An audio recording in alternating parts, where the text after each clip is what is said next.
What you're watching right now is the first play of the fourth quarter. With a score of 34-10, UNC Pembroke is about to score here off of a fumble recovery. This is going to do something that it probably shouldn't do, which is give us a little bit of hope. Yes, we are down by 2 touchdowns even after this momentous play, but what will happen for the rest of this fourth quarter can without a doubt be said the worst fourth quarter meltdown by any team I've ever seen in my life. Here we go. The game opens up with a nice long 9.5-minute drive, resulting in us getting a field goal and putting some points on the board. Carson Newman would then flip it around and score that very next drive, but because of a botched hold on the field goal, they would be able to stay within striking distance for us. A couple plays later, and I'd find myself back out on the field getting ready to punt, which wasn't a too uncommon experience for this year, but I was able to get off a good one and not really hinder the team too much. Of course, it didn't slow down this powerful Carson Newman offense, as a couple plays later, they would find themselves scoring once again. We'd punt away our next drive, giving them the ball back, and they'd use this as an opportunity to give their punter a little bit of time on the field as well. Not liking being challenged by who can get the quickest 3 and out, my team sent me back on the field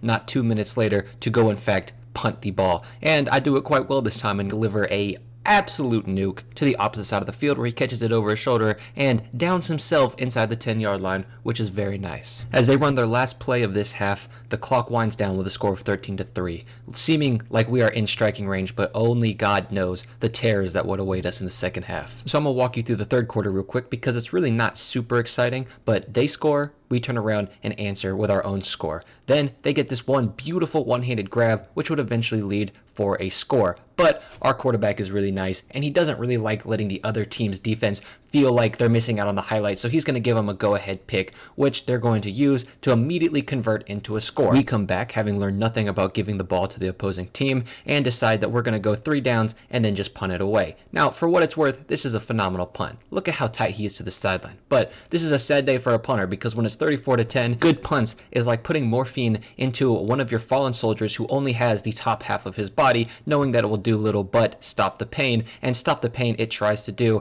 But this brings us to the end of the third quarter. So, we've managed to survive, we're only down 24 points, and like I said previously, the play that's about to happen is going to bring us within a 2-score game. So as bad as things have been for us, and as ugly as things have been, for some people, we still kind of believe, hey, we're in this game. But prepare your anuses, because what you're about to see will probably make you cry and shit yourself. Seeing how happy converting this 2-point conversion was for our team must have given them just a little bit of empathy, and wanted to let the other team kind of have that same sort of joy, although they were already having it whenever they wanted to. But we gave up a big play, and then not another play later, we let them into the end zone. So with only 1:41 run off the clock since we last had the ball, they have scored again, putting the ball back in the hands of Josh Jones. Knowing that time was of the essence, we knew we had to go into the air, but what we didn't know is that we had to give it over to the other team, because we're playing 5D chess, and the only times we can score is when they fumble it. But that didn't happen, and they in fact just scored again.